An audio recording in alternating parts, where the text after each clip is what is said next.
Madam Speaker and members, this body is committed to making the lives of residents of the Commonwealth better.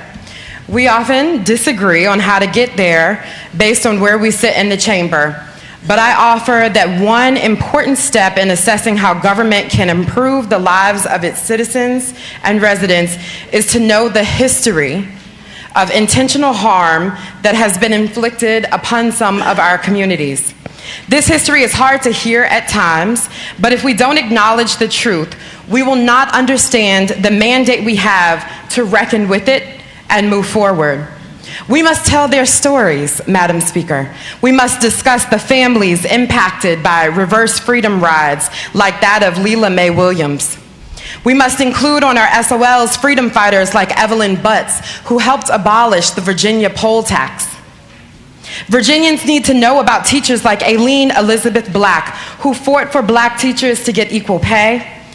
And our youth need to learn about Irene Morgan, who wanted to desegregate public transit on her way to work. Zelma Mae Cheney should be a household name because of her research. Thurgood Marshall was able to do his job on Brown versus Board of Education. And that case underscored the equal access to education helps level economic playing fields. We need to uplift the fight against race-based exclusions to the minimum wage, mass incarceration with racially disparate punishments for identical crimes, and subsequent obstacles to successful reentry. Brave souls all over this country and Commonwealth know that they must fight against any and all policies that, based on the color of their skin, exclude them from being able to secure the bag. Let me give you another example that needs to be taught in our classrooms, Madam Speaker. The Homeowners Loan Corporation was a federal program that set up a system for legalized housing discrimination. And though it was instituted in the 1930s, it has a direct impact on today's statistics for Black families, including lower rates of home ownership, increased food deserts in Black neighborhoods, and the number of areas impacted by recurrent flooding where a lot of Black residents like my district live. Lack of access to resources and higher crime rates often further amplify the trauma that communities like mine experience because of economic injustice on a daily basis. We have current code that illustrates a great conundrum when it's legal for employers to pay below a living wage, but the code often criminalizes those who are on the receiving end of said wage.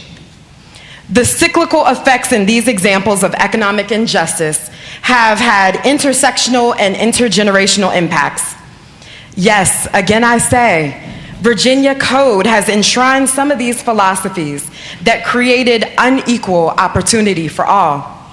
So much so that setting goals for inclusion, Madam Speaker, are mislabeled as unfair advantage, and removal of obstacles feels like punishment for the privileged.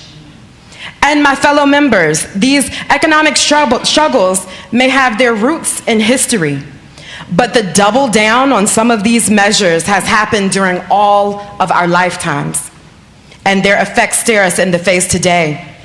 That's why the call for equality is not enough, especially in the absence of level playing fields. When we realize the steps taken intentionally to create obstruction from economic opportunity, blocking a lot of Black Americans from financial stability and freedom, we must be led with conviction and courage to the reparative policies needed in order to counteract the detrimental impact.